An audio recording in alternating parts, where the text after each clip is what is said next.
Does God want you to be rich? A lot of people have a hard yes or a hard no on this. Eastern spiritual wisdom, especially the Bhagavad Gita, has a very, very different answer. In this video, I'm going to reveal why money itself is actually not the problem and what is, the 5 hidden forces that will determine what your bank account is, and one ancient verse that frees us from so much anxiety and pressure when it comes to money. Welcome to the HP3 show. We're here for high performance, high profit, and high purpose.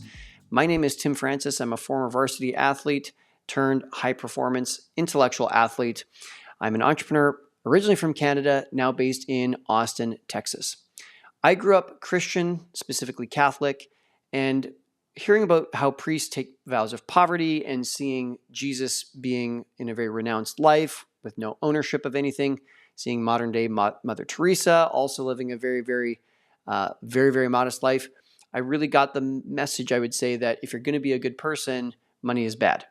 Now, I don't know if that's actually true according to Catholicism or Christianity. If you happen to know the answer, please do put it in the comments below. I'd love to know. And so I think I just had that assumption moving into my life. And obviously as an entrepreneur, there's a lot of money that comes and goes, and there's sometimes some big swings, highs and lows. And sometimes when I'd lose money, I'd wonder, like, is it that I'm just not ordained to have money in my life? So money and spirituality has been a very interesting topic in my life. Maybe it has been for you as well. So in the Bhagavad Gita, the position is actually something that I think is unbelievably productive. This is such a helpful way. I really resonate with it. It's that money is actually neutral. It's not good or bad. What makes it good or bad is where we're coming from when we gain the money, and then from there, where we're intending to go with the money once we have it. I asked my spiritual teacher, his name is Dr. David Wolf, if it would be okay from a spiritual perspective for me to have like a $4 million mansion. And he said, well, that depends. Where are we coming from and where are we going? If he said, Tim, if you acquired the money for that house through greed or manipulation or harming others, if you're using it for your ego and vanity to compete with others, then probably not so spiritually aligned. On the other hand, if you acquired the money by serving others, by uplifting society, and then taking that money that you've gained and using it responsibly to buy a house where you can raise money for great causes and you can bring people together to have important discussions to help raise God consciousness in society and to mend maybe differences between people, that would be a great use of a big house like that. And so if you've achieved and received the money by spiritually aligned means and you're going to use the money for spiritual purposes, he said, Tim, I'd love for you to have all the money in the world and the biggest house that you can possibly have. And I just thought that was so beautiful. I absolutely, absolutely love that. I felt that it just felt right inside of me. So like a lot of things in the Bhagavad Gita, it comes down to where are you coming from and where are you going? There's 5 factors that have to be true for you to make money and really determines a lot of what our bank accounts are. This is, again, directly from the Bhagavad Gita, chapter 18, text 14. And I'm going to give you these 5. So the first is what's called the field of action. If I want to get really good at basketball, but I'm standing on a hockey ice rink, it's going to be pretty hard to get good at basketball. If I want to make more money, however, I'm not going to work, it's pretty hard to make money. So field of action or the field of play, that is the first of 5 items. The second is the doer. That's you and me. We have to make a clear decision of where we're going. If I don't know whether I want to play basketball or hockey, I'm not going to get good at either. If I haven't decided that money is going to be something that I'm going to go and make happen in my life, I'm probably not going to make much money. The third item are the instruments. Now, there are instruments like if I want to play hockey, I have to have skates and a hockey stick. If I don't have those, it's tough for me to do the job. It's also, though, our inner senses, if you will. My mind, my body, all very, very important vehicles to help me to accomplish my goal. If I'm perpetually sick, if I am completely incapacitated, if I've been drinking a lot and so my mind is compromised, then it's pretty tough to go and make money. Having a clear mind and a healthy body makes a huge, huge, huge difference. It makes it so much easier. So these first 4 items, which to recap are the field of action, the doer and the decision, the instruments. There's one more, and that is our effort.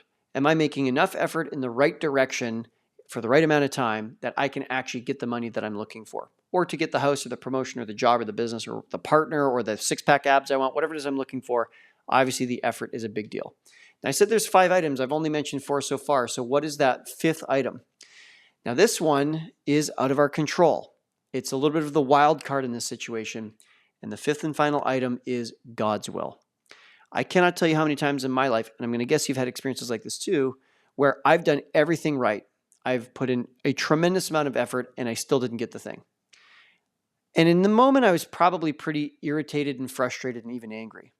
But then like 6 months later, I would learn something and I'd find out that I just dodged a bullet because God did not give me what I wanted. This has happened for me not just in money, but it's also happened in relationships where there's someone I really, really wanted to go on a date with. And I found out after the fact that I dodged a bullet by not going on a date with that person.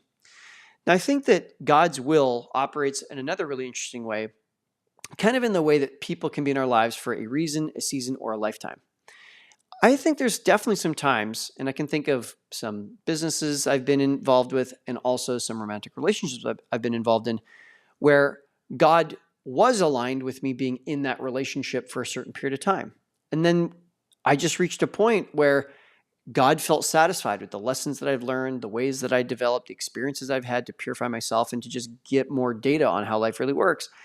And sometimes in some super unexpected ways, suddenly someone's like, I'm not willing to continue. And I'm just like, oh, okay.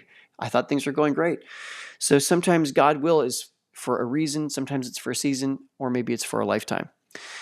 So I think that those 5 items really lead me to this next verse. And I think that this is one of the most important verses I've ever heard.